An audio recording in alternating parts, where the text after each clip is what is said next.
Այս տարի Շիրակի մարզի Երազգավորս գյուղի համայնքապետարանը 4000 քառակուսի մետր հողատարածք է հատկացրել Շիրակի թեմին եկեղեցու շինարարության համար։ Օրհնյալ Տեր մեր Հիսուս Քրիստոս ամեն։ Օրերս թեմի առաջնորդ Տեր Միքայել եպիսկոպոս Աջապահյանի ձեռամբ գյուղում եկեղեցու հիմնարկեք է կատարվել։ Բարերարը բանաստեղծ Սամվել Մարգարյանն է։ Նա իր վերջերս հրատարակած Սրբազան լեռնաշխարհ գրքից ստացած հասույթը նվիրաբերել է եկեղեցու կառուցման համար։ 1000 տարվա ընթացքում առաջին անգամ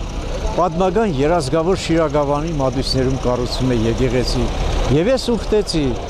որ եկեղեցին կառուցելու եմ ամենադժվար իմ ծանր աշխատանքը հիմքի շինարարությունն է։ Եվ ես հուսով եմ, համոզված եմ, որ կյանքիս կնով է մնացել, ես իմ ուխտը կկատարեմ։ Երազգավորսի բնակիչները պատարակի ու եկեղեցական արարողությունների մասնակցելու համար գնում են Գյումրի։ 420 ծուխ ունեցող գյուղի յուրաքանչյուր բնակչի երազանքն է եկեղեցի ունենալը։ Ես որպես դպրոցի տնօրեն շատ անգամ կազմակերպել եմ մեր երեխաներին, գնացել ենք, պատարակ ենք լսել, որովհետեւ այդ հոգեվոր դաստիարակությունը մեր երեխաներն ունենան։ Սա մեծ տոն է, մեծ տոնակատարություն է, մեծ ուրախություն է, քանի որ Աստված այց է կատարում։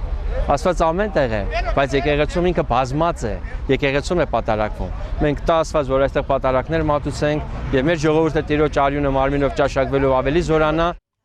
Երազգավորսի եկեղեցու հիմնարկեքի ավարտին առաջնորդ Սրբազանը հորդորեց տեղացիներին աջակցել նախաձեռնությանը ֆինանսապես, աշխատանքով եւ աղոթքով։ Ստելա Գևորգյան, Լիլիթ Յոլչյան, եկեղեցական կյանք։